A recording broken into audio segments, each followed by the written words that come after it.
In this video, I'll go in details on one of the trades that I took, and some of the Discord members asked me to do a recap on it. While going over the trade, I'll cover liquidity sweep concept, market structure, intermediate time highs and lows, fair value gaps and inverse fair value gaps, order flow, and inducement entries. If you want to see a detailed trade breakdown, this is the one you're looking for. If anyone needs a one-on-one mentorship, check out the description. This is Mulham, and let's get into the trade.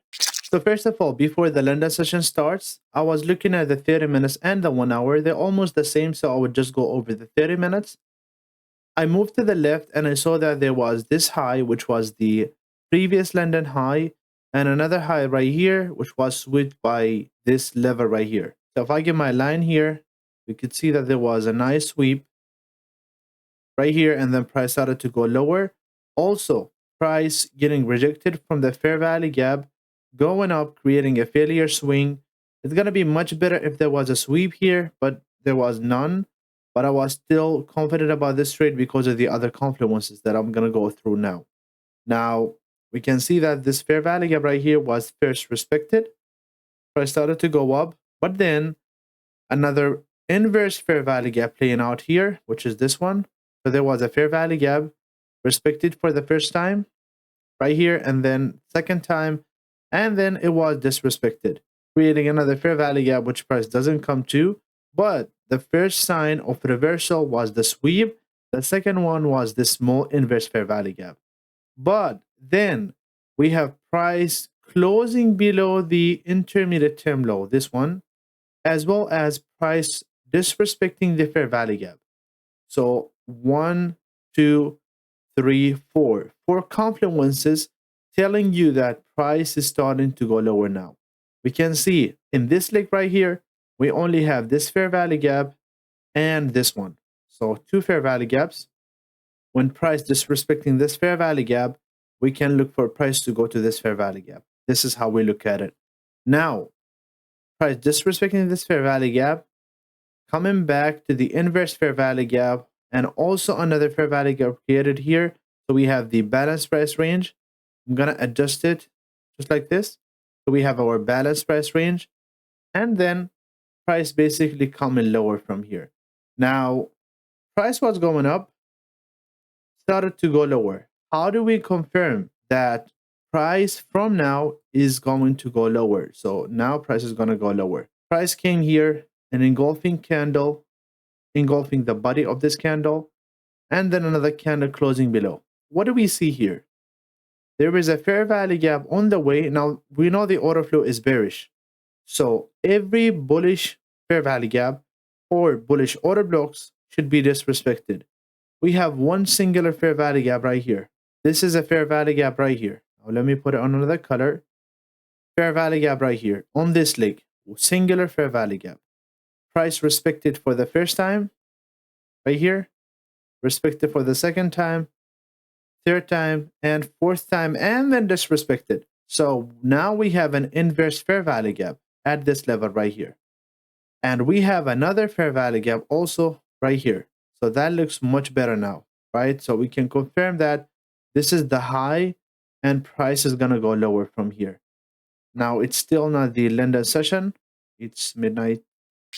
Today's video is sponsored by ICT Trade, one of the best brokers in the business with spread as low as 0, low commission, and you can trade all markets, including Forex, indices, and crypto. And if you use the link in the description, you will get an exclusive 100% bonus. Make sure not to miss it. Let's get back to the video. This is 130. So we have 130 here, and you see prices approaching the fair value gap right here.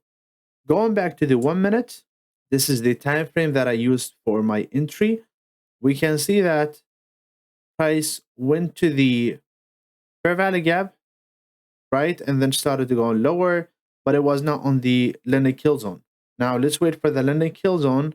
We can see that price swept the high right here, started going lower, and then started going like this. So, and remember, this is only 2 minutes after London session starting. So I was not really ready for this move, this big move, and then coming lower. I was like, okay, I might be entering. Okay, after this, I might be entering from this fair value gap. But I really look for inducement on the way if I want a high probability trade. And this is the thing that I do. I use market structure, liquidity sweep, and inducement. This is my main thing. Now, why not entering from here? If you just go to the left, you would see that you had this low, and this low. Price only sweep this low into the fair value gap. We had a fair value gap right here. And we can see, and this is the end fill part of the fair value gap actually, and we can see that price respecting this level. So I'm not going to be entering from here unless there is a displacement below this level. And then price started going up, taking this high. I was like, okay, now I'd be looking for another move to the downside. Price starting to go lower. I was like, okay, going lower. And then breaking below this point again, like this. And I was like, okay, now we have the inducement entry. Where is it? We can see that we had the sweep of the high. This is a sweep. Price started going lower. We had a fair value gap here. Another one right here. Those are fair value gaps to look at. And price filled part of the fair value gap. And then we have another fair value gap above. So I was thinking about this high right here as an inducement. So I was thinking that price can actually come here, sweep this high, maybe go into the second fair value gap, and then started going lower. So I was waiting for the entry here. Price started going lower and then going up. And as soon as I see this candle, you see how this candle is showing some bearishness after taking this high. So if you're using the 1 minute strategy that I talked about, you could have literally entered here with a stop loss above the high and then target whatever you want, right? But this was not the entry that I took here, not even a limit order, because what you can do also is set a limit order slightly above the high, the inducement, stop loss above the high, and then taking profit at any level. You know, we're going to discuss the take profit level later. But what I've done here is after this candle created, I was like, okay, I'll wait for another bearish candle to show here, and then I would enter after. This is another bearish candle. So I was like, okay, I'm going to be entering here. I entered when this candle closed, just like this. And for the take profit, what do we target here? The first thing we could target is this low right here. This is the Asian low. I mean, this is the low in between Asian session and London session. But this is not enough for me. What I targeted actually is, if we go back to the 30-minute time frame, what did we see here? First fair value gap disrespected, where price should go to the second fair value gap. So actually, this is what I was targeting right here. It's the second fair value gap, something like this. And we can see that after price started going down, it did not stop. No drawdown, nothing. And we can see that a lot of fair value gaps left here. A lot of people would be left with no entries. Price started going lower. If I play more, we can see price closes below this level, and it's an aggressive one. We can see that we have a sweep here of this high. Then price started going lower, and it goes to the take profit right here.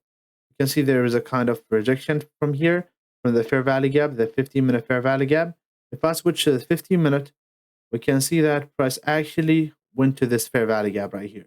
But then it continued going lower. So it could be even a bigger one, like 10-1, but I only took 5 hours from this trade. And to show you how important the take profit level is, you see how I missed some of the profits here, but you know, I already got 5 or 6 hours from this trade.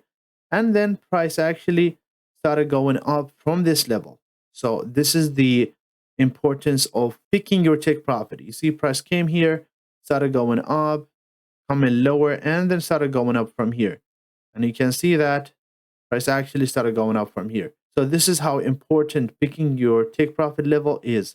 So in this trade recap, we learned how important the liquidity sweep is, and we learned how can we identify the order flow using inverse fair value gaps, using intermediate term lows and highs, as well as respecting PD arrays, and then using market structure, liquidity sweep, and inducement to enter your trades. And we also learned where to take your profit, where to expect reversal. We learned all of those stuff here.